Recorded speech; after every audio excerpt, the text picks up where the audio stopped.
I'm Ellie. I'm a sophomore at Sherwood High School. I don't know, I'm very involved in the Jewish community. I'm a leader in BBYO.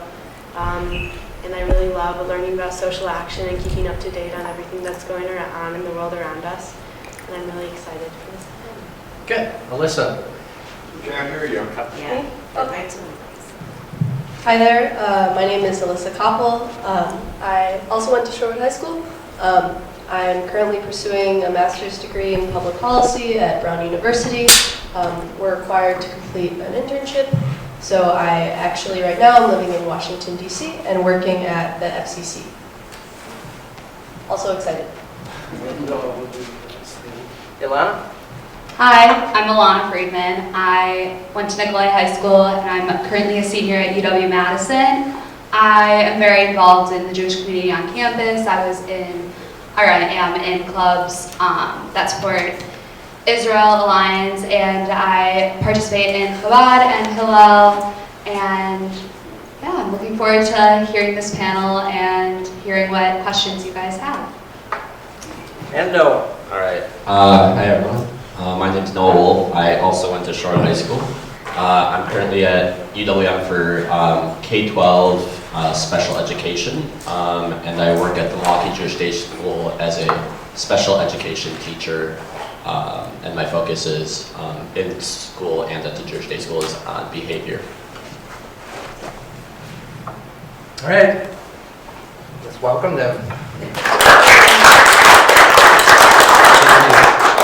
All right, so yeah, I get a little bit weird sometimes when I write things. So the times they are changing. It's a new generation trending, and so I'm into music. So Bob Dylan wrote that song that either you get on board or get out of the way, basically is what he said. And that was our anthem in my generation, and it was interesting. So from the 1960s to 2020, what happened? Did we succeed?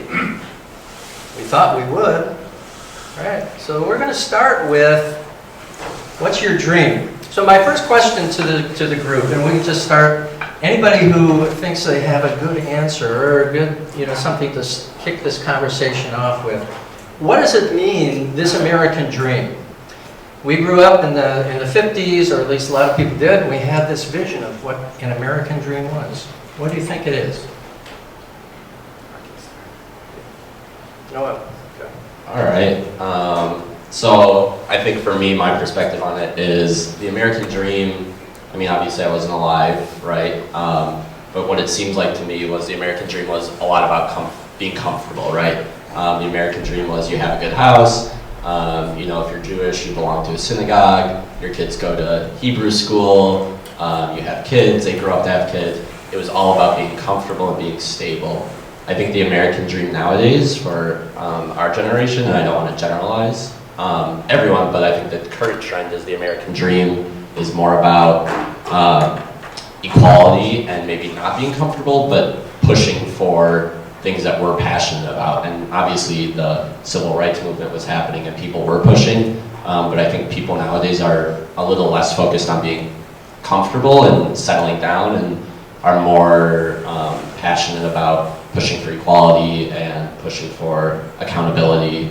And you can see that in the amount of protests that happened last year and the years in the past. And, kind of the political climate heating up and young people getting involved. So yeah. Okay. What would you add? Anybody? Well, I think in the past, the American dream has been a very segregated thing too. I don't know if that's the right word, but it was reachable for white males, and then for everyone else, it had to be reached. They had to work a lot harder, and it was a lot harder for something like that to happen. Now it's more of, like what he was saying, it's not just for us that we want the American dream, but we want everyone to have the American dream, and our dream is for equality for everyone, and not just for one person, not just for ourselves. So our dream is no longer like, I want to be comfortable, but I want everyone to be comfortable. Sure. So I've been doing a little bit of thinking about this. similar to perhaps what other people touched on, my understanding of what the American dream used to be was like owning a home, owning a car. For my generation, economically, we're living in a very different context. The minimum wage hasn't raised in 11 years. People are racked with student debt, sort of limiting a generation's growth and entrance into adulthood. So when I think about the American dream, I think about three things for us, and they are security, agency, and freedom of expression. So what I mean by security is, I think people want to know that if they work full time, that they'll have access to healthcare. I think folks want to know that there won't be new flares of anti-Semitism and neo-Nazism. I think folks outside of our community don't want to be subject to xenophobia. So I think folks want to know that whoever they are won't, when it becomes politically convenient, be scapegoated. So that's what I mean by security. By agency, I mean, right now it doesn't seem like people have a real effect on their government. As we see, like, there's money in politics. There are billionaires running for president when folks who actually did do public service aren't even on the debate stage. I'm not sure people believe that they can genuinely cause change in their civic engagement. So I think for folks like me and others, we want to know that if we do get out there and advocate, that we'll be heard and that we'll be effective. And the last thing, like freedom of expression, kind of relates to security. Like, people in my generation want to be able to be who they want to be and not have to stay in the closet. And when they come out of the closet, be celebrated, not just tolerated. And I even think about like the Me Too movement and how many women go through sexual harassment and sexual assault and just hold it in. I think the dream would be that no one needs to hold any of that in, and no one needs to think that any part of their identity poses a risk in any sort of context. So I think it's about being safe, so security, agency, and freedom of expression. Hello? So I just want to agree with what everyone else on the panel has said, but I want to clarify something. Last semester in one of my classes, we started having conversations with a very diverse group of people. So my class was primarily filled with Black students, Asian students, and there were only 3 white students, which, looking around this room, is a very different environment than probably a lot of us are used to. And so when we had conversations about the American dream, the most important thing for us to kind of grasp, not necessarily understand, because understanding is hard when you're in such a different group of people, is that the American dream is very different for every single person. And so while we can say what we wish to see as the American dream, it's going to be different from my perspective and Ellie's perspective and Alyssa and Noah's perspective is going to be different from what you guys think based on this generational divide and what you guys have grown up seeing. So I would agree that today I think the American dream is wanting equality and being comfortable in your own skin and wanting security and all the things that were said on the panel. But I do think if you ask another person, which I encourage you all to do, it's going to be very different.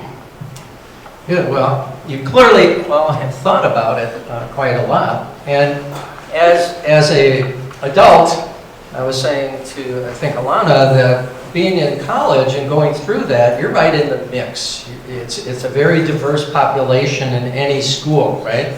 Much more diverse than I know my life.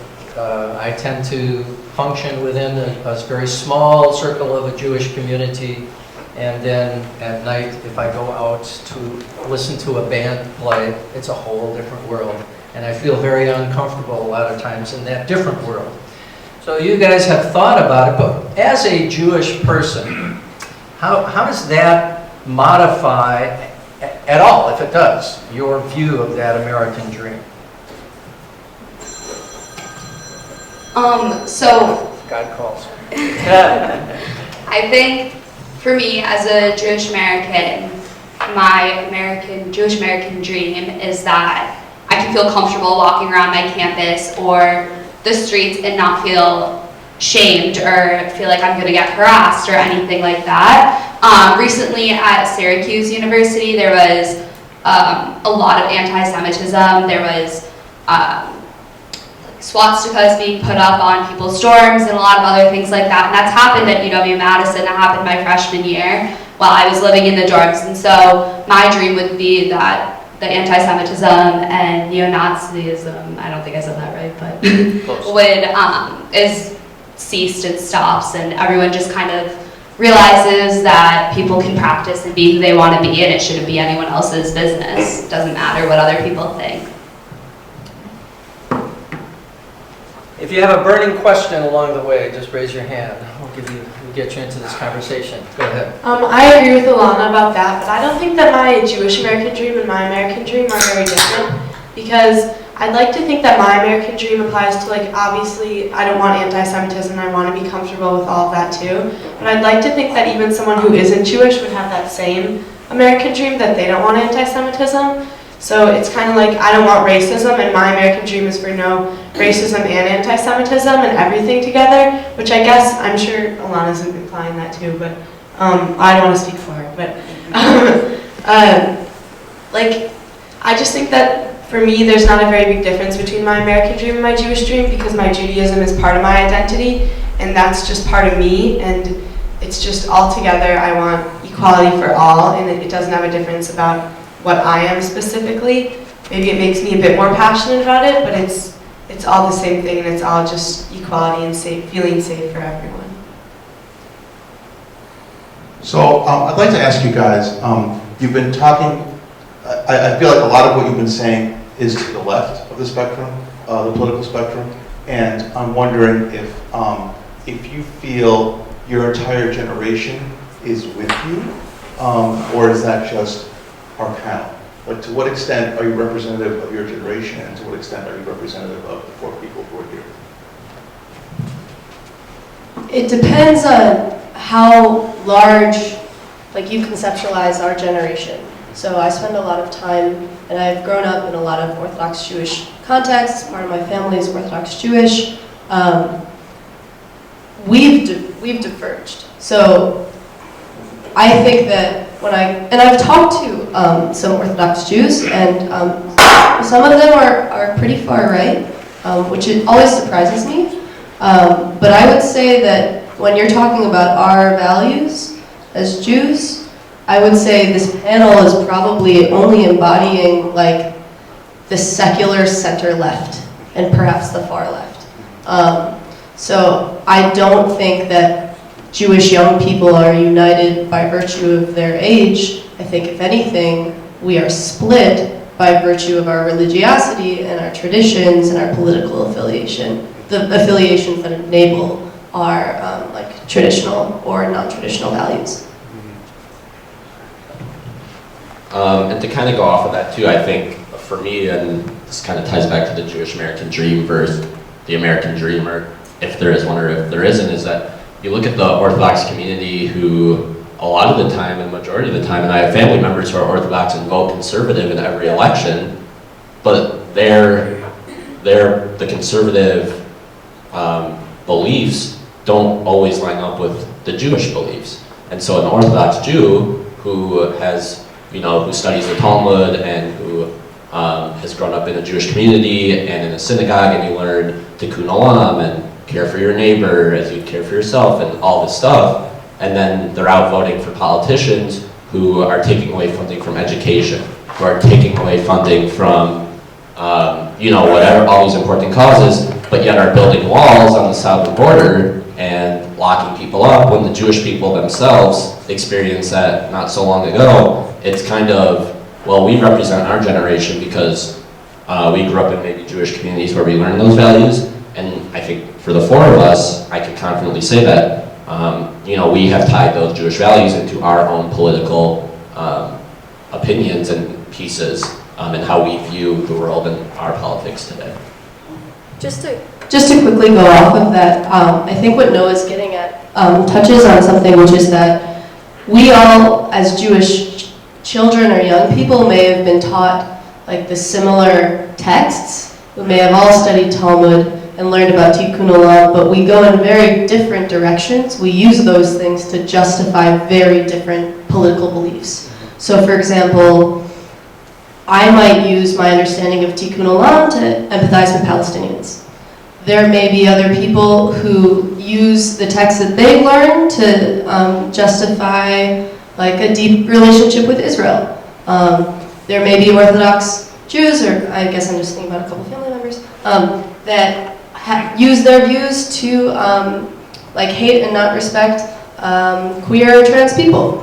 So I think the tricky thing about Judaism, and as probably many of you can intuit over time, is that Judaism is constantly changing, and it seems like to some extent we use it to justify what we want to believe. We use it how we want to create a moral guidance, whatever it is. So I don't think you can generalize about what Judaism enables, because if anything, we take it and use it to enable something else. You remind me that once I heard an Israeli say, when American Jews say Tikkun Olam, they actually mean it, which I thought was interesting.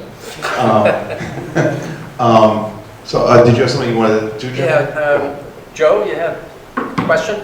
Great. So part of the American dream model that I grew up with was make a lot of money. You know, capitalism was really important, and a lot of your peers that I meet seem to have evolved into a different idea of what does capitalism mean, how important is money, and I'd be curious to have you guys weigh in on that. Thanks. That's actually our third question, so we're going to jump ahead a little bit right here. And along with education, I just wanted to preface your answers to that one is, how do you see education or advanced education, which you all are pursuing, how do you see that related to jobs, and what kind of job goals are you looking at? And what we all know is that, at least in my generation, you got a job, and if you had 3 or 4 jobs in your lifetime, you know, we call them careers. There's a difference between having a job and a career, and my kids, my 4 girls, are all out in the work world, and you know, it's like, well, who do you work for this week? You know, and they're all good jobs, but how valuable is a career, and how valuable is the education? Yeah, so obviously I'm a special ed teacher, and I've worked in urban districts, and I intend on working on urban districts, and to kind of talk about education and income. I mean, obviously we all know that educators are underpaid, and that's not just me wanting more money, that's a fact. If you compare the United States to any other country in the world, teachers work longer and get paid less and have less time to plan and have less time to grade. And I think to kind of tie education into the Jewish American dream, or even to Judaism, is my perspective is right now the zip code you're born into dictates your entire life, and education dictates your entire life. And how do we determine how much money schools get? That's based off property tax and income that families make. And right now Wisconsin has one of the largest achievement gaps between students of color and white students in the entire country.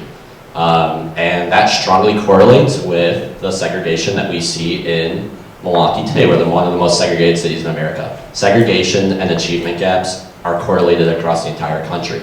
So I think for my American dream, and for my Judaism, Jewish American dream, is we need to figure out a way where no matter what zip code you're born into, you can have a strong education to put you on a path that's equal with everyone else. And obviously we've had some politicians in Wisconsin who have done some terrible things to education in the past, and we're working to revamp that. But you know, hopefully once we can kind of get that sorted out, there's going to be a lot of issues that are prevented, such as crime and poverty will go down if education improves, and then that's, you know, the poverty domino effect, which hopefully we can get rid of. Okay, so just to add on to that, I agree with everything Noah was saying, but part of the issue with the education system that feeds into capitalism is that this poverty that we're seeing in Milwaukee and other places around the United States are making it so that students who are of equal intelligence to students who are in, let's say, a predominantly white and successful private school aren't getting the resources that they should be allowed to have to help them succeed and later do well in society and be able to contribute to capitalism or to the economy. But because they're living in this zip code or in this impoverished area, they're unable to have the same resources that, let's say, like I have going to Nicolay, or like they're not able to have the help to take the ACT to help them get into a great university or institution to help them learn and do better to help the economy. So I think society kind of pins everyone against each other, especially within education, and I think competition within the education system is a huge problem. To go off the capitalism question, I think personally that our generation, I don't want to generalize, but between my friends at school and my friends at home, I think we all want to be able to have a secure future and want to feel safe with our money financially. But I think above all, our generation has kind of switched the gear, and we want to do something that makes us happy, and we would rather have happiness over like being miserable in our job and making the most amount of money. We would rather like do something that we're happy with, and it may not be financially stable to start, but in the end, like, we'll have a happier lifestyle because of that. So I think that's my perspective personally. I want to go into, as of right now, criminal law, maybe public or private, or public defense, which isn't where a lot of money comes from, but I don't know. That's just my opinion. How about the other two responding to that? Well, I think everyone covered a lot of what I was going to say, and I agree with a lot of everyone else. I don't know that much about this issue, so I don't want to state false information or anything, but what everyone else said seemed really interesting, and I agree with it. So let me just throw something in before you respond. So are you pursuing, what's your primary goal? Job satisfaction or making a lot of money? Put you on the spot. Well, definitely, like, being happy would come first, of course. I think, generally, or in the world that we live in today, it's hard to be happy without a lot of money, which is kind of a sad thing to say, but if you look at, like, everyone, it's like, you get food with money, you get everything that you need to live with money, so it kind of correlates directly, but of course you wouldn't want to go into a job that would make you more unhappy, so you would want to I guess it's kind of hard you want to find a job that makes a good amount of money, but you also makes you happy, or figure out a way to be happy without the general demands that everyone else is asking you to do, or meeting all of society's like demands, but just be happy with you instead of what everyone else wants for you, I guess. A few things to flesh out and to respond to your question. Our generation is facing, they've said we'll face probably a lower standard of living than our parents. For a variety of reasons that we've touched on that have to do with like economic contexts. The premise of making a lot of money, I'm not sure like really exists for our generation. First of all, income inequality has massively increased in the last few decades. It's become more costly, right? Wages haven't increased as inflation has increased. So I think implicit in all of our responses is that perhaps it's not even really an option. I would also say that I think a lot of us have become, we've noticed what doesn't fulfill us. And what doesn't fulfill us is working extremely hard with little gain. What doesn't fulfill us is perhaps a ton of time on social media.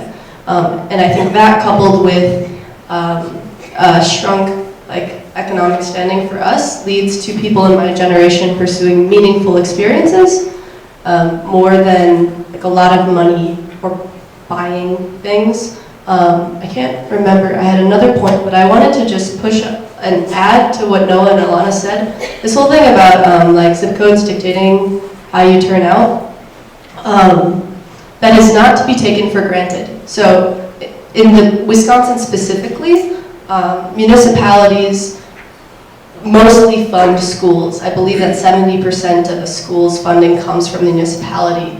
In other states, that dynamic is flipped. I believe in New York, the bulk of school funding comes from the state, which leads to more of like level achievement outcomes. So I would say with all of this, like if what we're saying bothers you, if you feel sad or guilty or concerned about it, all of it can be changed. So I'd like to change the subject a little bit. I'd like to know how your generation's relationship with Israel is going. We hear a lot about how the younger generation sees Israel differently than the older generation does. And is that true? Is it changing? Where are we headed? So I think it's complicated, obviously, as we all know, and obviously I think a majority of Jewish people know that Israel is important for the Jewish religion. There's no question about that. I also think that sometimes we get blindsided by our what we've learned in school and what we've, obviously heard on the news and what we haven't heard on the news. That there are people in Israel who disagree with the Israeli politics, and there are people who live outside of Israel who disagree with Israeli politics. My personal take on it, and I kind of sum it up like this to a lot of people who talk to me about it, is that I don't agree with the current state of politics in America. That doesn't make me anti-American. That doesn't make me anti-USA. I don't hate our country. I also disagree with the current state of politics in Israel. I don't agree with everything the IDF does to Palestinian people. I don't agree with things that have happened in the past, but that doesn't mean that I hate Israel, or that I'm anti-Israel, or that I'm anti-Zionist, because I'm actually the opposite. I have a passion for Israel, and I am a Zionist. So I think there's a fine line between being aware of what's happened in the past, and to kind of tie that into the Jewish American dream, because this is kind of like the main topic of today's panel, is that, and I think someone touched up on this, is that, like we said before, you're raised on all these Jewish values, and Israel doesn't always, the politicians in Israel and the IDF doesn't always follow the values that we grew up to know. Killing innocent civilians, which has happened, and it's happened on both sides, or taking people's land, is not tikkun olam. But obviously we could go on for days about that, so I'll let someone else talk. We could go on for days. I will say my generation is not united when it comes to Israel. I find a pretty big split between far left and center left, and then those on the right. My perspective on Israel has changed so much. Interestingly enough, as I've become more observant with Judaism, as I've grown older and farther, more progressive, at the same time, I've also become very pro-Palestine, and I never expected that. But I, and along with a handful of communities that are kind of burgeoning into this whole traditional egalitarianism, there are new movements of Judaism springing up around the country, especially, are relating to almost like the old country as our homeland. The traditions that we're pulling from have to do with what we've experienced in the last few hundred years, and I think that, I guess what I'm saying for me is that Israel is not an important part of my Jewish identity. I would say that the people that I have here and my ancestors that I hope to honor and their stories are important. And I also, where I'm at is for me, as a Jewish person, I'm not interested in causing harm, and I do feel that the creation of Israel caused displacement and a lot of harm to hundreds of thousands of Palestinians, and I don't feel threatened.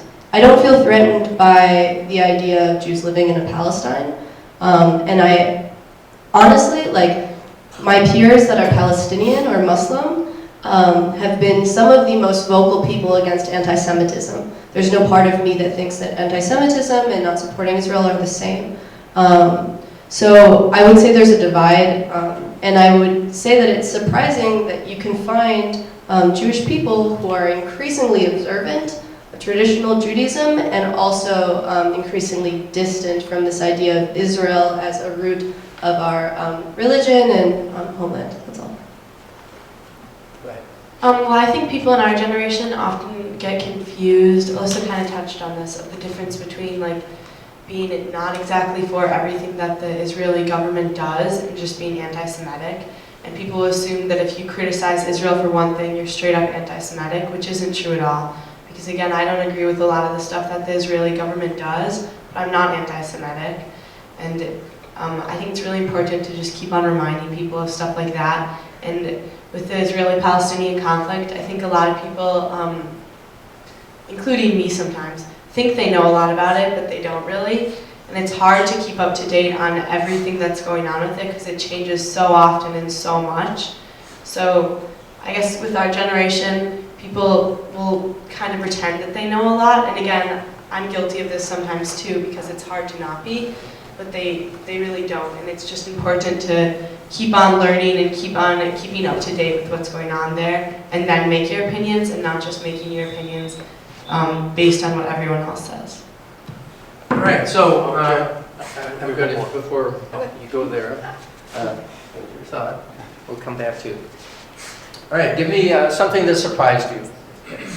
Listening.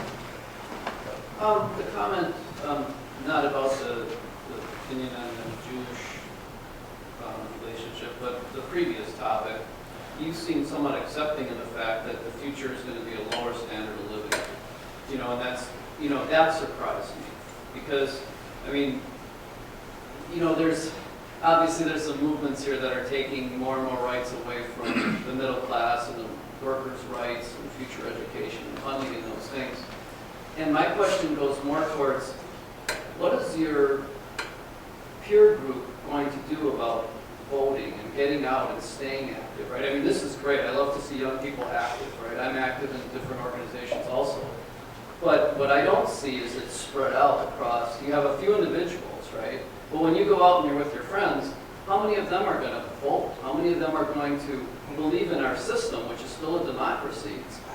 Unfortunately, you know, it doesn't seem like it sometimes now, the way things go. But what is it, you know, what do you see with your peer group as far as the future in voting? All right, hold that thought too. Another one.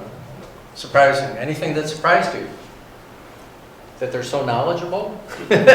What surprises me is that, boy, I think they've got it pretty well nailed. You know, they've been thinking about this stuff.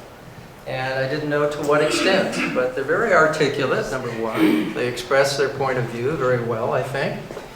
They're well-reasoned, whether or not, you know, you agree with anything or everything, you have to say, yeah, you guys have thought a lot. Yeah. I don't agree with anything you just said. Okay. I'm not surprised. I see the generation moving away from things that we may have wished for, but in no way accomplished. In fact, moved further and further from the dream. I see a generation with hope and with action. I also will want to question some other things later, but this is no surprise.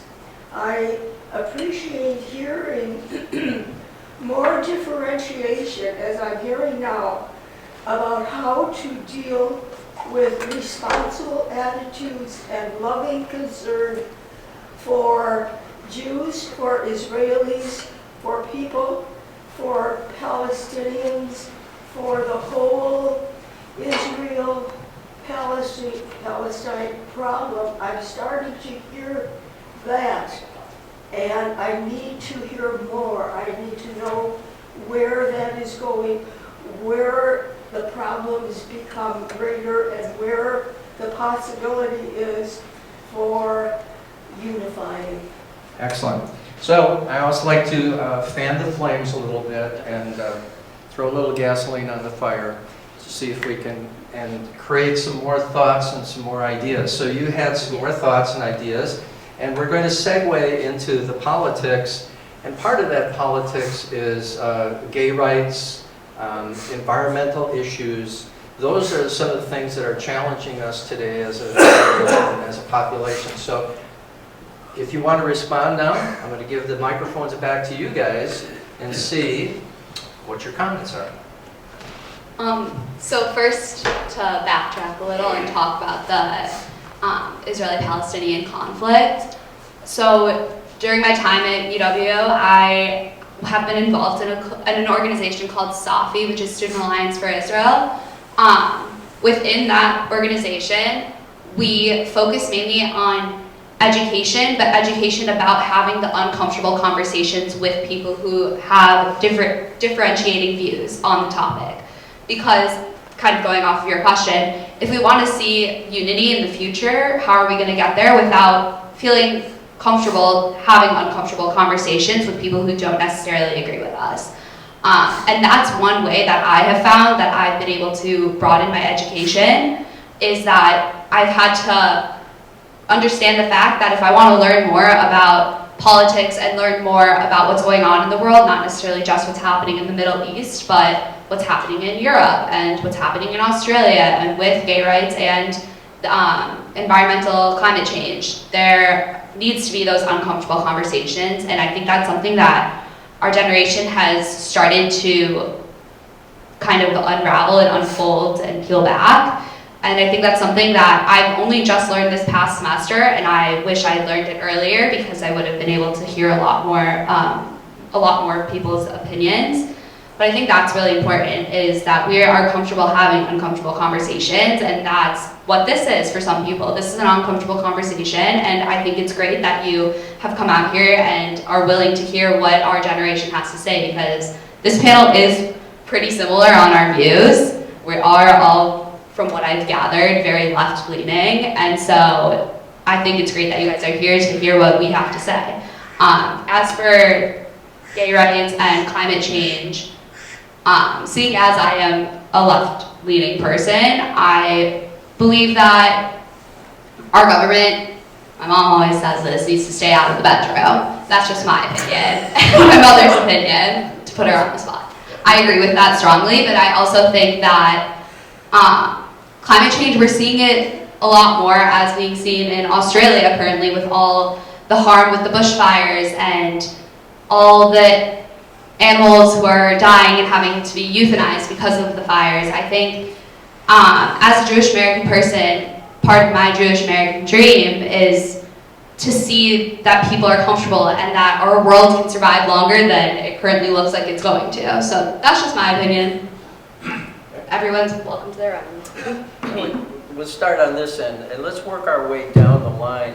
And so I was asking about, right, to respond to those questions, and just once again, climate change involves many things, political activism and gay rights. You can bundle that and pick what you want to comment on. You don't have to comment on all of those, but just pass that microphone down. All right, so I was kind of intrigued by your point, and that kind of is tied into political activism and you know, how we get people to go out and vote, and how we get obviously the voting is, right, like you said, important, because if we're going to see change in more LGBTQ rights and more climate change activism, we need people to vote for leaders who are passionate about that as well. I think for me, and I'm pretty politically active. I was, for 3 hours yesterday, I was outside in the blizzard knocking on doors in Milwaukee for the MPS referendum, getting millions of dollars. We're hoping to get millions of dollars for MPS, and there's a vote in April. And so, but that's me, right? That's one person. There were only, I think everyone else there was above the age of 50. So there aren't a lot of young people, from my perspective, who are politically active, and it may seem like there are a lot of people, but right, like you said, when you look around, here's 4 of us right here who are probably politically active, but compared to our peers, not so much. So I think it's important that we inspire other people, and we get people to come out, and that's, I like to kind of always use the term domino effect, right? If I can get one person to come out and knock on doors with me, then maybe they'll get one person, and then maybe they'll get one person, and then that may turn into something bigger. So that's kind of my take on it, and it all starts with us, I think. We're not going to see change in getting more rights for the LGBTQ community if we have politicians in place who don't use that as a priority, and it's as simple as that. And I think you guys can all probably assume my personal opinion on that. Obviously, I'm for more rights, and I'm for, I'm against climate change and all that. But yeah, it starts from the bottom up, and I think, like someone mentioned earlier, we are what makes change, and it sounds cheesy, it's cliche, but I mean, it really does, it matters, so yeah. There is so much here, so I'm trying to figure out what exactly to respond to. Gay rights, so I'm queer, I'm a part of the LGBTQ community. A lot of people in that community have reclaimed the term queer, which has been used as a slur, and it also helps explain fluidity. When I think about gay rights, the issue that I actually think about the most is how important LGBT inclusive healthcare is. When we talk about wanting people to feel like they can come out of the closet and not self-harm, not commit suicide, making sure that we have healthcare that is accessible, that relates to gay issues, making sure that trans people can receive gender-affirming healthcare that's a human rights issue. So if you want to talk about creating a more inclusive environment, you need to understand that those things are not optional, and in fact they are necessary for preserving that part of our community. A big thing about the Jewish American dream that I don't think I answered that question, but something that's really important for me is having the time to engage with my Jewish identity and my spiritual identity. So, for example, I started participating in Musar. Musar is this practice that has to do with engaging your capacity for loving kindness and becoming a moral person. If I'm working 3 jobs, which I have in the past, and couldn't cobble enough hours to make rent, I can't be actively engaging as a part of my Jewish community. So for our generation, underemployment is a big issue, where you're not getting enough hours to cover things. You're managing a lot of jobs. You're not getting paid enough. So I think for me, when I talk about the Jewish American dream, it means giving all of us enough time, leisure time, to participate. And where we're at right now with people struggling to make ends meet, that's not there. So when I think about that, I think about creating an economic system that makes it so that I continue doing what I love. And then in terms of the voting thing, so I'm a public policy graduate student. All my peers are extremely politically engaged. Even in Madison, though, my generation is super engaged, we're all voting, but we're also insular. I know a very big problem that's affecting Wisconsin and the United States is purges from voter rolls, deregistration. I believe in Wisconsin recently, Noah probably might know, that there was a really large purge. 225,000. 25,000? 225,000 names have been deregistered. I believe, and I don't... Check to make sure you're registered. Check to make sure you're registered. And fortunately in Wisconsin we can register day of. But still make sure you register. In a lot of other states that's not possible to register day of. And another thing, I don't know who y'all voted for, but I believe the margin in 2016 between presidential candidates in Wisconsin was very small. Do you know what it was? Less than 10,000? No. More than that. More than that. I think around 20. 20,000. We've purged 225,000 votes. So if you care about engagement, make sure that doesn't happen. Donate to Fair Fight. They're an organization that's helping make sure that people can vote. That's all I have to say about that. Oh, the climate crisis. It is here. It's here. Global heating is here, and it's already affecting all of us. I remember I was in California, and I was supposed to have a family reunion, but because of all the wildfires, my family members couldn't come visit me. There are countries, there's one country called Kiribati that just bought a bunch of land in Fiji and is going to move all of its people there because they're underwater. So it's here, it's almost like a non-negotiable. The question is, what are we going to do as Americans in regards to that? Are we going to open our borders and let people come in? Are we going to start donating to other countries? I think that the climate crisis requires us as an American polity to reconceptualize our dynamic in the world and foreign affairs. That's all. So I'm just going to touch on the voting aspect.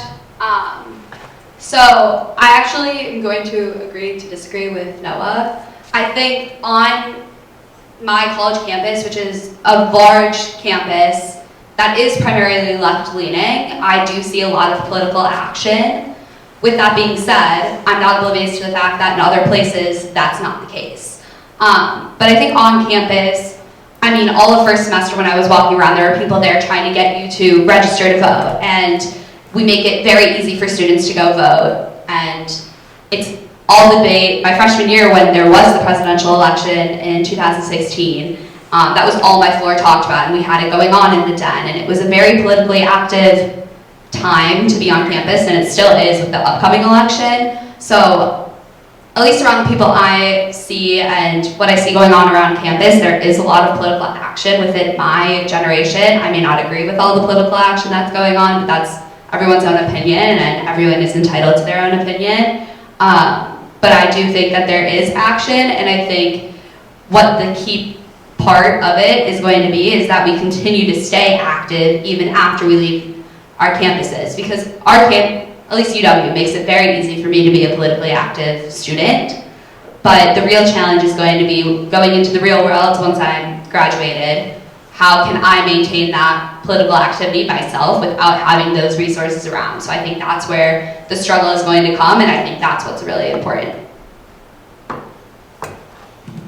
Well, touching on the climate crisis part, first of all, people think of the climate crisis and they think that it's a left-leaning issue. It's not political at all. It's not, do you believe in the climate crisis? It's do you believe in science? And are you staying up to date on facts? Because it's not something that you don't believe in anymore. It's something that's happening, and you're either accepting that it's happening or you're not staying up to date enough and you're not being educated on what's going on. And I think that's just the problem. People say they don't believe in it, but it's not something to believe in or not. It's something that you need to accept is happening, and it's that they're not in acceptance that it's going on. But also, a lot of people in our generation right now think they're like really politically active because they don't use plastic straws. I use a metal straw every time I go to Starbucks, so now I'm saving the world, which is great. Keep doing that, like that's amazing. But you're using a metal straw in your plastic cup with your plastic cover. Like that's just like the irony is just like it doesn't make any sense. So it's not just paying attention to single-use plastic, but it's also paying attention to fossil fuels and the fires burning in Australia and everything else that's going on. Is that people need to stay educated on it, and we have gotten so much better on that, and Greta Thunberg is literally changing the world with what she's doing and educating people. But it's more than just educating people of the turtles and that they're dying of the plastic straws. Like that's what people don't understand exactly, is that it's so much more than just that, and that's what you have to educate people about. You have to hold your government accountable, that's all. Yes, exactly. And push for your government to make laws that support the climate crisis. Or not support, that fight against the climate crisis. And then for the whole voting thing, I think what we have to do with that is, again, I believe like strongly, education is the answer to every single problem in the world. If everyone had the right to education, everything would be solved. But with the voting rights, that has to do with like keeping people updated of what their rights are. And in high school, like of people just turning 18, a lot of people don't know when they can register to vote and what's going on. Right now in my family, we have my brother's about to turn 18, and he thinks that you can register when you're 17 and a half and he can vote in the next primary because he's going to be 18 by the big elections, and we're trying to figure out if that's right or not. And it's just making people like aware of what they can do to vote and what they can do if they're under 18. Like I'm 15, I'm not 18, but what can I do to get people to vote and encourage people to register to vote? And that's like going door to door and telling people this stuff and all of this, just educating people of what their rights are as citizens who can vote and what the rights are of citizens as citizens who can't vote. And one more thing on voting, I think it's important, for us, we walk into our polling, the majority of us walk right on into our polling place, hand them our ID, and go vote. And we're able to read the ballot, and we know how to use a pen, and our hands are physically capable of holding a pen and filling in a circle, right? Or touching a screen. We're all, a majority of us in this room are physically capable of doing that. A research report done last year, I can't remember the exact percentage, found that a majority of polling places across the United States are not friendly towards people with disabilities. Next time you go to your polling place or any building, just imagine to yourself, what would it be like if you're using a wheelchair? What if we were voting today and there was ice and snow all over the ground and the polling table is, up to here, but you're down to the ground?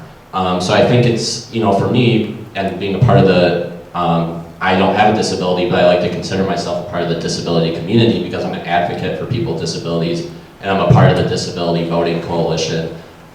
It's important to realize that we have a lot of privilege when we go to vote, and it's not accessible for a lot of people. And what can we do to make it more accessible? And that's part of the voting issue too. I mean, of course, every student on UW-Madison and UW-Milwaukee's campus, we get to vote on campus. It's super easy. You walk right over as soon as the polls open. But even if, what if, you can't read your ID or you can't read the, what you need to vote on, then how do you vote? And there's a large majority of people with disabilities that don't go to vote because they're so intimidated by the fact that there aren't accommodations for them at their polling places.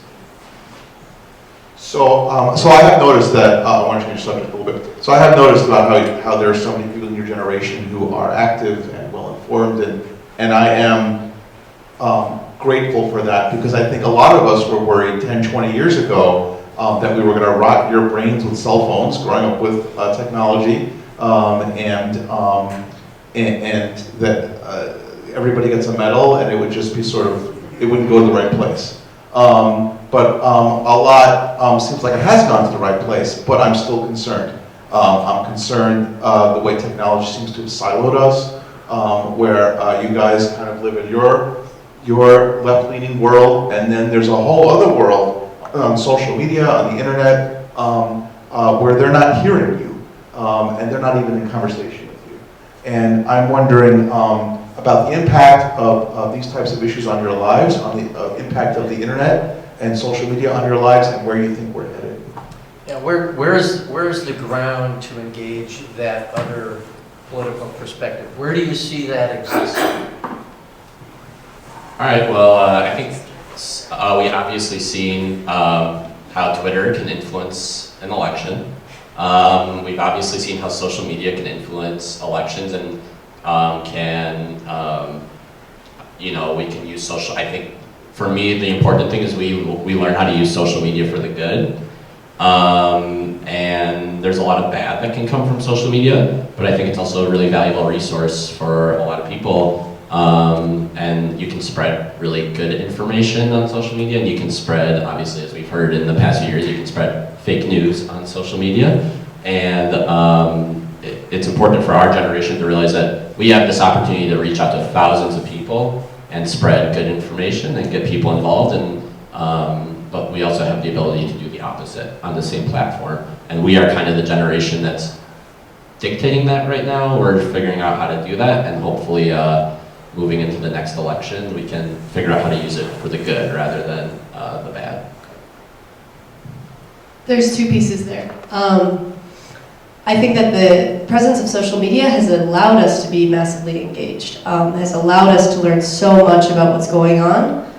Even a handful of these online news organizations, I think we initially thought that they would just be social media fun stuff like BuzzFeed and Vulture and Vox, and these organizations have ended up doing massive investigative journalism. I'm just going to read you one funny thing to illustrate how perhaps our generation has come into our political identities.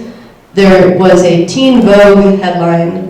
Teen Vogue, in 2002 was about which boy band member would you like, or does he like you? Would he think your lip gloss is cute? Recent Teen Vogue article. The legacy of Karl Marx's ideas and how they're relevant to the current political climate. Wild that that's what people are reading. So I think that folks our age are extremely engaged online, but I do not think that that is where coming together across political lines happens. In fact, I think the polarization is perpetuated to some extent online.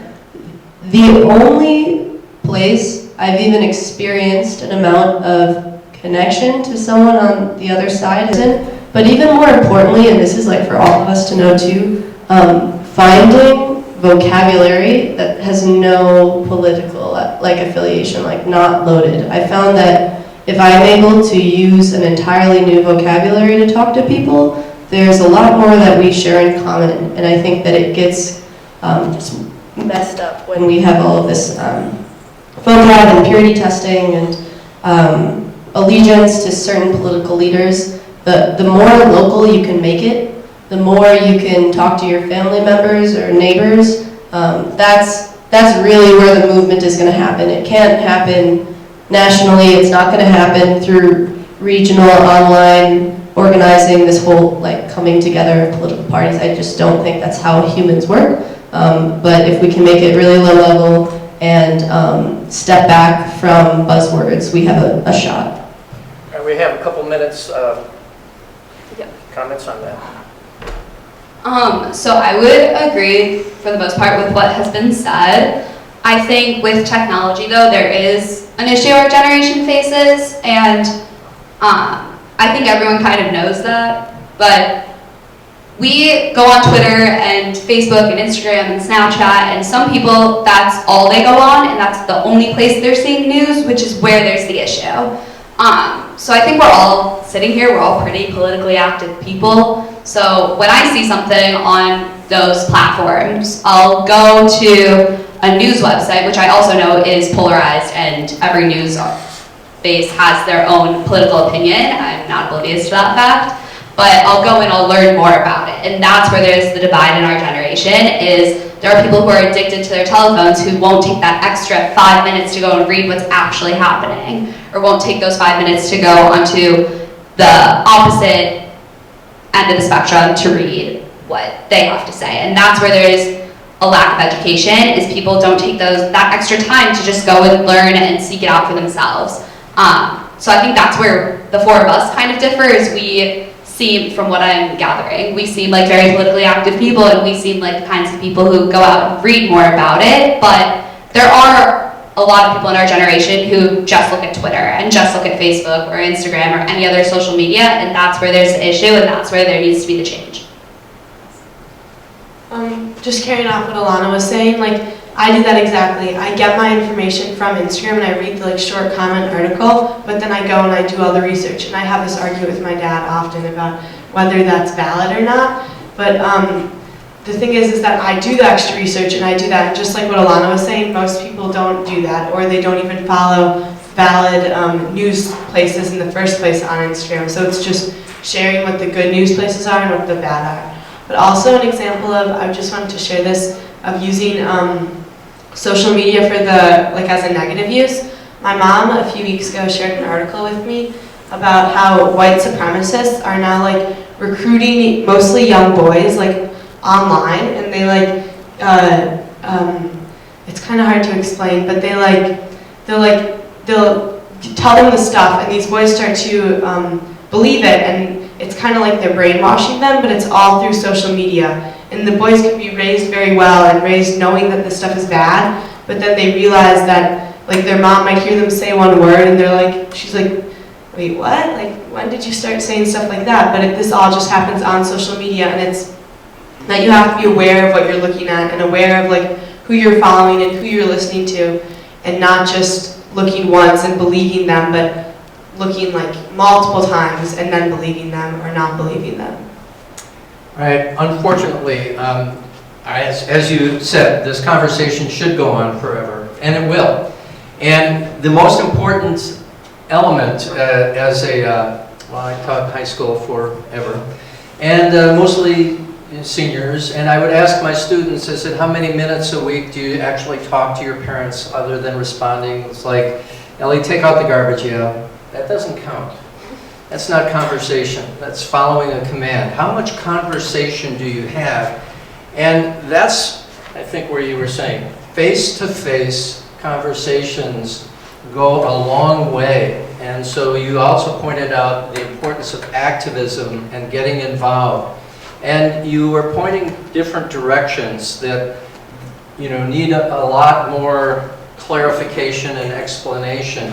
And I think it was Noah that said it's like a seed that gets planted. That was always my goal as a teacher. I always went home every day and I said, did I change somebody for the better that day? And sometimes I couldn't even say that about myself.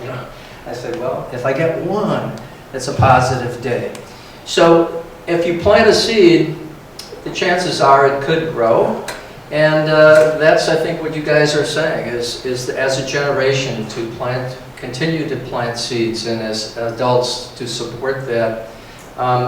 What I would like to do, since we've reached our threshold of our attention threshold of 50 minutes, for adults, I think we're ready to end the conversation at this moment, but pick it up again.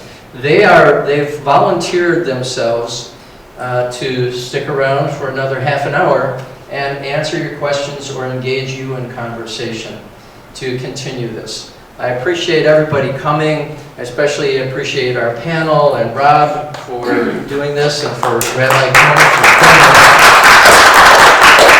Hopefully we're going to put this on a thumb drive and put it into a time capsule. So in 20 years, we want to see if you'll be my age, I'll be dead, but you will be able to analyze your own comments. Appreciate it. Thank you again for coming.